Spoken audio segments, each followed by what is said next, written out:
7월 마지막 주일 우리에게 주신 하나님의 말씀은 민수기 35장 9절에서부터 15절까지의 말씀, 구약성경 255면에 있습니다. 이 말씀을 제가 봉독합니다. 여호와께서 또 모세에게 말씀하여 이르시되 이스라엘 자손에게 말하여 그들에게 이르라. 너희가 요단강을 건너 가나안 땅에 들어가거든 너희를 위하여 성읍을 도피성으로 정하여 부지 중에 살인한 자가 그리로 피하게 하라. 이는 너희가 복수할 자에게서 도피 가는 성을 삼아 살인자가 회중 앞에 서서 판결을 받기까지 죽지 않게 하기 위함이니라. 너희가 줄 성읍 중에 6을 도피성이 되게 하되 세 성읍은 요단 이쪽에 두고 세 성읍은 가나안 땅에 두어 도피성이 되게 하라. 이 6성읍은 이스라엘 자손과 타국인과 이스라엘 중에 거류하는 자의 도피성이 되리니 부지 중에 살인한 모든 자가 그리도 도피할 수 있으리라. 아멘. 여러분, 사람들은요 자기도 모르게 무의식적으로 자기의 마음을 다치지 않도록, 좀 상처받지 않도록 그렇게 희석시키는 이 방어 기제라는 것이 작동을 합니다. 이 방어 기제는 심리학자들이 한 22개 정도 된다고 파악을 하고 있는데, 이 방어 기제에는 참 좋은 것도 있고 썩 좋지 않은 것도 있어요. 그런데 사실 많은 사람들이 이 방어 기제를 작동할 때 그렇게 좋게 작동시키지는 않습니다. 근데 왜 그러냐? 그것은 여러분 우리 마음속에 두려움이나 불안이 탁 들잖아요. 그럼 두려움과 불안에 대해서 사실 좋게 반응하는 사람들은 별로 없습니다. 무의식적으로 안 좋게 반응을 해요. 그래서 나에게 왜 이런 일이 일어나지? 이런 상황에 내가 왜 놓여지게 됐지? 이런 생각을 나도 모르게 무의식적으로 생각을 하게 되죠.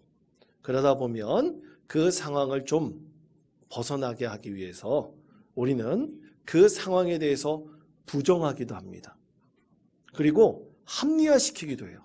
이것은 내가 이렇게 하면, 내가 이렇게 잘하면 다 일어나갈 수 있는 거야.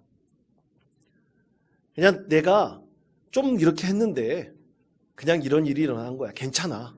그래서 합리화시키기도 하고. 또 그리고 내가 참아야 돼. 내가 인내해야 돼. 그런 마음으로 사실 괜히 나의 마음에 대해서 억압하기도 하고 이런 반응들을 하게 됩니다. 다 그런 이유가 뭐냐면 이 불안과 두려움을 해서 나를 좀 보호하기 위해서 내가 나도 모르게 그렇게 스스로 반응하게 되죠. 이렇게 마음도 내 스스로를 보호하려고 방어 기제라는 것을 스스로 작동시키게 되는데요. 여러분, 우리 세상 가운데서 얼마나 불안한 일이 참 많이 있습니까? 나도 모르게 내가 전혀 당하고 싶지 않은 일들을 우리가 당할 때가 있습니다. 세상에 참 좋은 것들만 있으면 좋겠는데 내가 원치 않은 일을 당할 때가 있죠. 그때 우리는 어떻게 보호를 받을 수 있고 우리가 잠시 피하여 회복의 은혜를 얻을 수 있는 곳이 과연 어디에 있을까요?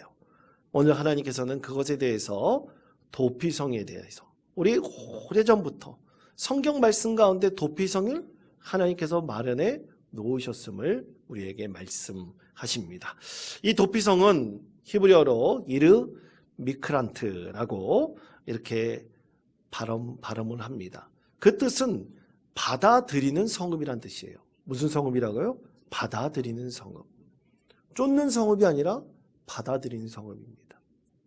그러니까 최후의 보루예요. 도저히 세상법으로 용서받기 어려운 사람들이 마지막으로 피할 수 있는, 그래서 그 사람을 받아들이는 곳이 바로 도피성입니다. 자, 하나님께서 그러면 도피성을 몇 개 만드셨을까? 오늘 민수기 35장 13절 14절 이렇게 말씀합니다. 다 같이 한 목소리 읽겠습니다. 너희가 줄 성읍 중에 얘기하되 세 성읍은 요단 이쪽에 두고 세 성읍은 가나안 땅에 두어 도피성이 되게 가라. 아멘. 자, 하나님께서는 모세에게 명령하셨어요. 도피성을 6개 두라 말씀하셨는데 가나안 땅에 3개 두고 요단 동편 땅에 3개 두라 이렇게 말씀을 하셨습니다. 그런데 참으로 놀라운 것이 여러분, 이것은 민수기의 말씀 아닙니까? 민수기는 가나안 땅에 이미 들어갔을 때입니까? 들어가지 않았을 때입니까? 들어가지 않았을 때죠. 이스라엘이 가나안 땅에 들어가서 정착하지 않았을 때인데 하나님께서는 미리 말씀하셔서 너희들이 가나안 땅에 들어가면 가장 먼저 도피성을 세우라 말씀을 하셨습니다. 또 하나님께서는 도피성에 직접 지명도 정하시고 위치도 정하셨어요. 그래서 요단 동쪽에 보면 바산 골란 그리고 길랏 라못 베셀이라는 곳에 도피성을 세우라 말씀을 하셨고요. 그리고 서쪽 가나안 땅에는 갈릴리 게데스, 세겜, 헤브론이라는 곳에 도피성을 마련하라 말씀을 하셨습니다. 그런데 이 도피성의 이름을 들어보면 여러분들이 자주 들은 그런 이름들일 거예요. 신앙생활을 좀 오래 하셨으면 세겜, 헤브론 그런 이름들은 한두 번 정도로 들어보셨을 것입니다. 아까 요단 동편에 말씀드린 바산 골란이라는 곳 있잖아요. 그 아모스서의 말씀에 보면 바산의 암소들이라고 말씀을 합니다. 여러분, 우리나라에서 소들의 가장 유명한, 한우로 유명한 데 가까운 데가 어디 있습니까? 다 아시는군요. 횡성한우는 다 아십니다. 그것처럼 이스라엘에서 소하면 유명한 곳이 바산이었어요. 그런데 그런 중요한 곳에 하나님께서 6군데를 선택하셔서 무엇을 세우셨다고 말씀하십니까? 도피성을 세우셨다 말씀을 하십니다. 그러면 하나님께서 이런 도피성을 왜 세우셨을까? 우리가 하나님 말씀을 항상 듣고 그 말씀을 묵상할 때 하나님께서 말씀하시는 그 말씀 속에 영적인 의미를 우리가 늘 깨달아야 됩니다. 그리고 그 영적인 의미를 우리의 삶의 자리 가운데 적용하여서 우리가 영적인 삶을 살아갈 수 있도록 하나님께 간구해야 될 것이라고 믿습니다. 그렇다면 이 도피성이 과연 어떤 영적인 의미가 있는지 오늘 말씀을 통해서 깨닫고 늘 믿음 가운데서 우리 심령의 도피성을 인생 가운데 세워나가시는 믿음의 성도 되시기를 바랍니다. 첫 번째 도피성은 레위인의 성읍입니다. 누구의 성읍이라고요? 레위인의 성읍입니다. 자, 민수기 35장 6절 말씀 우리가 읽지 않은 말씀인데 다 같이 한 목소리로 읽겠습니다. 너희가 레위인에게 줄 성읍은 도피성으로 6성읍이요 그 외에 42성읍이라. 아멘. 너희가 레위인에게 줄 성읍은이라고 말씀하고 있어요. 그러니까 레위인은 하나님께 속한 자들입니다. 하나님의 일을 담당하는 자들이에요. 그래서 이스라엘 전역에 레위인들이 자기네들만 모여서 살 수 있는 어떤 지역을 하나님께서 딱 떼서 레위인에게 주지 않으셨어요. 기업이라는 것을 주지 않으셨습니다. 지분을 주지 않으셨어요. 그 대신 11지파 속에 들어가서 레위인들이 11지파가 나누어준 48개의 성읍에서 흩어져 살면서 누구의 일을 감당하냐면 하나님의 일을 감당하도록 하셨습니다. 우리 전국에 교회가 있는 것처럼 곳곳에 들어가서 그렇게 하나님의 일을 그 48개의 성읍 안에 살면서 나누어서 하나님의 일을 감당하도록 하나님께서 은혜를 베풀어 주셨죠. 그런데 이 48개 성읍 중에서 6개를 구별하여서 하나님께서 그것을 도피성으로 삼으셨던 것입니다. 그러니까 도피성은 누구의 성읍이냐면 레위인들의 성읍입니다. 그렇다면 여러분, 왜 하나님께서 이 레위인들의 성읍에 그리고 굉장히 중요한 곳을 선택하여 하나님께서 도피성을 삼으셨을까요? 그것에는 2가지 이유가 있습니다. 첫 번째는 하나님께서 중요한 곳을 택하여 레위인들이 거주하는 성읍으로 삼으시고 그것을 도피성으로 삼으신 이유는 여러분, 이 도피성에 들어가는 사람들은 부지불식간에 사람을 죽인 사람들이에요. 그러니까 오늘날로 말하면 법으로 보면 과실치사를 한 사람들입니다.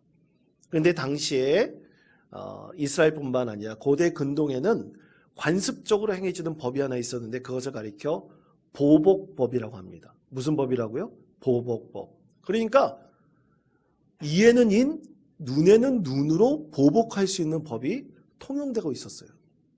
그런데 그 법을 누가 집행을 하느냐? 만약 제가 피해를 입었단 말입니다. 그럼 제 가족들이 나에게 피해를 입힌 사람에게 똑같이 행할 수 있었어요. 그러면 부지불식 간에 실수로 살인한 사람은 어떻게 됩니까? 가족이 그 살인자를 어떻게 할 수 있었냐면 처벌할 수 있었던 거예요. 그게 보복법이었습니다. 그래서 억울하게 죽었던 사람들이 너무나 많이 있었어요. 그래서 하나님께서는 그들을 보호하기 위해서 억울한 사람이 있게 하지 않기 위해서 하나님께서는 하루길, 그러니까 32km나 40km 범위 안에 있는 6개의 성읍을 택하셔서 어디에 있든지, 내가 어디에 있든지 항상 그 범위 안에 하루길 안에 갈 수 있어서 뛰어서 하루길 안에 들어가서 그들의 생명을 보호할 수 있도록 도피성을 세우셨던 것입니다. 그래서 하나님께서는 이 도피성에서 참 많은 사람들이 쉽게 갈 수 있는 곳, 그 도로도 좋고 또 많은 사람들이 찾는 곳에 도피성을 세우셔서 혹시 부지불식 간에 큰 죄를 지은 사람이 있으면 그 사람의 생명을 급히 보호하시기 위해서 6군데의 도피성을 세우셨다는 것입니다. 두 번째는 왜 하필이면 하나님께서 레위인들 안에 도피성을 세우셨을까요? 여러분, 레위인들은 누구의 일을 하는 사람들입니까? 하나님의 일을 하는 사람들입니다. 그러니까 하나님의 일을 하는 사람들이 부지불식 간에 살인한 사람들을 보호하는 것입니다. 다른 사람들이 보호하는 것이 아니에요. 하나님의 일을 감당하는 사람들이 억울한 일을 당하지 않도록 그들이 재판이 끝날 때까지, 그래서 정식 재판을 받아서 자기의 죄에 대해서 합당한 벌을 받을 때까지 하나님께서 레위인들을 통해서 그들을 보호하도록 하신 것이죠. 그렇게 레위인들을 통해서 보호하신다는 것은 바로 하나님께서 그들의 생명을 보호하시고 그들의 생명을 귀하게 여기신다는 것입니다. 사랑하는 성도 여러분, 하나님께서는 우리를 도우시고 우리를 보호하십니다. 여러분 믿으십니까? 하나님께서 그래서 우리를 보호하시고 인도하심을 우리는 분명히 믿기에 하나님께서 이 세상에서 우리가 당하는 억울한 것이 있다면 하나님의 자녀들을 보호하시고 인도하셔서 그들의 억울함을 풀도록 하시죠. 하나님께서는 이 무지한 자의 피를 흘리지 않도록 하나님께서 그렇게 인도하시고 보호해 주셨던 것입니다. 그런데 하나님께서 과연 이스라엘 백성들만 그렇게 억울함을 풀게 하셨을까요? 결코 그렇지 않습니다. 자, 민수기 35장 15절 말씀 다 같이 한 목소리 읽겠습니다. 이 6성읍은 이스라엘 자손과 거류하는 자의 도피성이 되리니 부지 중에 살인한 모든 자가 그리로 도피 갈 수 있으리라. 아멘. 그렇습니다. 하나님께서는 이스라엘 백성들만을 위해서 도피성을 마련하지 않으셨어요. 이스라엘 백성들이 앞으로 가나안 땅에 정착하면 그 안에 이방인들도 아마 섞여 살 것입니다. 타국인들도 섞여 살 거예요. 그런데 그들도 혹시라도 부지불식 간에 살인죄를 범하여 그들의 살인 당한 자들의 가족들에게 보복을 당하지 않도록 모든 사람들에게 하나님께서는 그들의 생명을 보존하기 위해서 도피성을 마련해 놓으셨던 것입니다. 그것의 이유에 대해서 하나님께서는 분명하게 말씀하십니다. 자, 출애굽기 23장 9절 말씀 다 같이 한 목소리 읽겠습니다.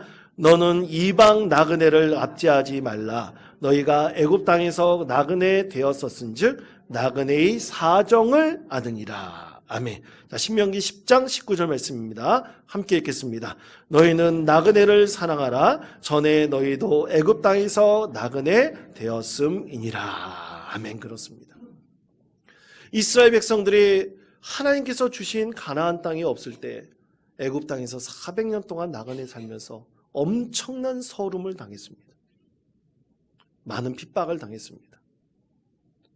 그래서 그들이 당했던 나그네의 서름과 아픔을 기억하면서 너희들과 함께 사는 그 나그네들의 서름의 아픔을 이해하고 또 그들을 받아들이라 하나님께서 말씀하셨던 것입니다. 사랑하는 성도 여러분, 요즘에 우리나라 외국 사람들 굉장히 많습니다. 식당에 가보면 대부분 다 외국 사람들이에요. 근데 외국 사람들한테 함부로 하는 사람들이 있습니다. 그리고 그들의 인권을 유린하는 사람들도 있습니다. 여러분, 최소한 우리 그리스도인들은 절대로 그러면 안 됩니다. 하나님께서 그들의 억울함을 아시고 나그네 되었던 사정이 너희들도 과거에 있었음을 기억하면서 그들의 마음을 이해하고 위로하라고 하나님께서 말씀하셨습니다. 그러므로 사랑하는 성도 여러분, 레위인들에게 하나님께서 도피성을 주셨다는 사실을 기억하시며 이 세상의 진정한 레위인들은 누굽니까? 바로 저와 여러분들입니다. 우리가 하나님께서 세우신 믿음의 사람들은 다 레위인들입니다. 여러분들이 우리 주변에 억울한 사람들이 없도록 그들의 억울함을 우리가 함께 위로하고 격려하고 풀어줄 수 있는 믿음의 사람이 된다면 하나님께서는 여러분을 통해서 축복의 통로, 믿음의 은혜의 통로로 삼아 주실 것이라고 믿습니다. 두 번째는 이 도피성은 힘으로 들어갈 수 있는 것이 결코 아닙니다. 자, 민수기 35장 11절 12절 말씀 다 같이 한 목소리 읽겠습니다. 너희를 위하여 성읍을 도피성으로 정하여 부지 중에 살인한 자가 이는 너희가 복수할 자에게서 도피하는 성을 삼아 살인자가 회중 앞에 서서 판결을 받기까지 죽지 않게 하기 위함이니라. 아멘. 자, 하나님께서 도피성에 들어갈 사람, 그들의 생명을 보호할 최후의 보루로 그 사람들을 말씀하셨죠. 누굽니까? 부지 중에, 부지불식간에 살인한 자입니다. 실수로 살인한 자예요. 근데 왜 하나님께서 그들의 생명을 보호하여 하셨을까요? 여러분, 이유는 다 하나입니다. 사람들이 이에는 이, 눈에는 눈, 보복법을 당하잖아요. 그래도 생명을 잃지는 않잖아요. 그런데 정말 살인하려고는 의도를 가지고 사람을 죽였다면 당연히 그것에 대해서 처벌을 받아야 되겠죠. 그런데 실수가 있을 수 있지 않습니까? 우리 사람들 사이에서 죄를 짓지 않고 싶지만 나도 모르는 사이에 죄를 지을 수가 있지 않습니까? 하나님께서는 최소한 살인한 사람, 그 사람의 생명만이라도 보존하셔서 그들이 정당한 재판을 받아서 자기의 죄에 대해 합당한 벌을 받을 수 있도록 하나님께서 은혜를 베풀어 주신 것이죠. 그런데 여러분, 도피성은요, 힘 있는 사람이라고 다 들어갈 수 있는 건 아닙니까? 아닙니다. 힘 있는 사람의 자녀가 만약 살인을 했단 말이에요. 그런데 그것을 감추기 위해서 도피성으로 들어간다? 그럴 수 없습니다. 또 도피성으로 들어간 사람을 힘 있는 왕이라도 끌어낼 수 있을까요? 복수하고 싶어서 왕이라도 끌어낼 수 있을까요? 그럴 수 없습니다. 왜냐하면 그것은 누가 보호하시는 것입니까? 하나님께서 보호하시는 곳이기 때문입니다. 여러분, 과거에 우리나라가 참 지금은 인권이 많이 성장하고 발전해가지고요, 참 그래도 힘든 사람, 어려운 사람들 참 법도 많이 바꾸고 또 그들을 보호하려는 여러 가지 장치들이 그래도 꽤 많이 있습니다. 물론 부족한 것도 많이 있지만 그래도 이전보다는, 옛날보다는 많이 발전했습니다. 그런데 제가 서울에서 살 때 고등학교 또 대학교 때 종로 5가나 그리고 명동 성당 앞, 특히 제가 신학생이었기 때문에 기독교 회관, 종로 5가에 있는 기독교 회관이나 그리고 그 근처에 향림교회도 있습니다. 그런 교회들을 지나갈 때 보면요, 참 많은 사람들이 그 앞에서 데모도 하고 있었고 플랜카드도 붙이고 있었고 또 그리고 그 교회 안에, 성당 안에 직접 들어가 사는 사람들이 있었어요. 억울함을 호소하는 사람들이 있었습니다. 왜 그랬을까요? 교회가 그들의 피난처가 되어주었기 때문입니다. 그들의 억울함이 사정이 어떻든 간에 그들을 보호할 수 있는 최후의 보루가 교회였기 때문입니다. 그러므로 사랑하는 성도 여러분, 우리 예수님께서는 이 세상 모든 사람들에게 영적인 피난처, 도피성이 되어주셨습니다. 오늘날도 우리 예수님께서는 교회가 이 세상 많은 사람들에게 도피성, 피난처가 되기를 간절히 원하십니다. 여러분 찬송가 70장 말씀에 보면요, 그 70장 제목이 피난처 있으니라는 찬송이에요. 피난처 있으니 환난을 당한 자 이리 오라. 땅들이 변하고 물결이 일어나 산 위에 넘치되 두렵지 않네. 이 찬송이 굉장히 유명한 찬송입니다. 그런데 여러분, 우리나라 옛날에 처음 찬송이 우리나라의 기독교 선교 가운데 들어가게 됐을 때 우리나라 찬송은 대부분 다 외국 복음성가나 찬송을 번역해 가지고 들어왔어요. 그래서 이 찬송가 70장 피난처 있으니라는 찬송도 그 작곡은요 굉장히 유명한 거예요. 아마 여러분들이 클래식 음악에서 한번 들어본 듯한 그런 음조였을 것입니다. 그런데 참으로 놀랍게도 그때는 다 가사를 번역해 가지고 우리가 찬송을 불렀는데 이 찬송가 70장만큼은 그렇지 않았어요. 어떤 한국 그리스도인이 시편 46편 1절의 말씀, 하나님은 우리의 피난처이시오 힘이시니 환난 중에 만날 큰 도움이시라, 그 말씀을 묵상하면서 큰 감동을 받아서 작시를 했어요. 찬송시를 했어요. 그것이 찬송가 70장 피난처 있으니 라는 찬송의 가사였습니다.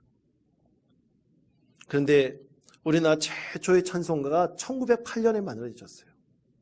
찬송가라는 이름으로 1908년에 만들어졌는데 그때 260장 찬송으로 이 찬송이 들어갔습니다. 그런데 2년 뒤에 우리나라에게 무슨 비극이 있었습니까? 일제 강점기가 있었죠. 또 36년이 지난 다음에 우리나라 1950년 동족상단의 비극이 한국전쟁이 있지 않았습니까? 그때 이 피난처 있으라는 찬송이 사실 우리 그리스도인들에게 많이 불리어졌다고 합니다. 왜냐하면 그 피난처 있는 그곳에 환난을 당한 자 다 주님께로 오라는 그 찬송이 많은 그리스도인들에게 큰 힘과 위로가 되었던 것입니다. 사랑하는 성도 여러분, 교회는 누가 뭐래도 이 세상 많은 사람들의 도피성이 되어야 됩니다. 우리 그리스도인들도 도피성이 되어야 되지만 이 세상 많은 사람들에게도 도피성이 되어야 됩니다. 그들이 최후의 보루로 삼아서 그들이 다시금 살아갈 수 있는 희망을 얻을 수 있는 곳이 바로 교회여야 하는 것입니다. 그러므로 사랑하는 성도 여러분, 우리를 교회를 하나님의 도피성으로 삼아서 하나님의 진정한 위로와 소망을 얻을 수 있는 은혜의 장소, 주님을 만날 수 있는 소망의 장소로 삼아가시는 우리 믿음의 성도 되시기를 간절히 축원드립니다. 마지막 세 번째 도피성은요, 생명이 회복되는 자리입니다. 민수기 35장 28절 말씀, 우리가 읽지 않은 말씀입니다. 다 같이 한 목소리로 읽겠습니다. 이는 살인자가 대제사장이 죽기까지 할 것입니다. 대제사장이 죽은 후에는 그 살인자가 자기 소유의 땅으로 돌아갈 수 있느니라. 아멘. 자, 살인자가 판결을 받고도 그 자리에 머물러 있도록 했습니다. 도피성을 떠나지 않도록 했어요. 그리고 누가 죽은 다음에 떠날 수 있도록 했다고요? 대제사장이 죽은 다음에 떠나갈 수 있도록 했습니다. 왜 그랬을까요? 바로 그렇지 않고서 아무리 판결이 났더라도 보복을 당할 수 있는 위험이 있었을 것이고, 또 그 다음에 대제사장이 죽기 전까지 도피성에 머물면서 그들의 죄를 회개하고 하나님 가운데 진정한 회복의 은혜를 얻게 가기 위함이었던 것입니다. 사랑하는 성도 여러분, 어떻게 보면 이 세상이 우리의 도피성일 수 있습니다. 근데 도피성 가운데 우리와 함께 하시는 분이 계세요. 그분은 누굽니까? 바로 예수 그리스도 있습니다. 예수 그리스도는 우리와의 진정한 도피성이 되어 주셔서 우리가 힘들고 어려움할 때마다 우리의 마음을 위로하시고 우리 가운데 소망을 더해 주시고 우리의 죄를 용서하시고 회복시켜 주시는 분이십니다. 그래서 우리가 주님과 함께 동행하게 됐을 때 우리는 영원한 생명을 얻고요, 이 땅 가운데 우리 예수님을 도피성으로 삼는 그리스도인들은 나중에 하나님의 품에 올라가 이 도피성에서 나온 죄인이 고향으로 돌아가듯이 천국인 우리 영적인 고향으로 우리를 가게 하나님께서 우리를 인도해 주실 것입니다. 사랑하는 성도 여러분, 이 세상에서 예수님 계신 곳이 도피성입니다. 우리 생명이 회복되는 곳입니다. 우리가 늘 주님을 찾고 주님의 은혜 가운데 거하시며 여러분 힘들고 어려운 될 때마다 주님을 부르짖으며 주님의 은혜를 간구하십시오. 그렇다면 주님께서 여러분 심령에 들어오셔서 여러분과 늘 동행하시며 낙심하고 좌절하고 힘들어한 자들에게 회복의 은혜, 새 생명 넘치는 축복을 우리 가운데 더하여 주실 것입니다. 그러한 믿음으로 회복의 은혜를 얻으시는 주님과 늘 동행하시며 회복의 은혜를 얻고 우리 마지막 때에 천국에 들어가 우리 영적인 고향인 천국에 들어가 주님을 만나고 주님의 은혜 가운데 영생을 누릴 수 있는 믿음의 성도 되시기를 간절히 축원드립니다.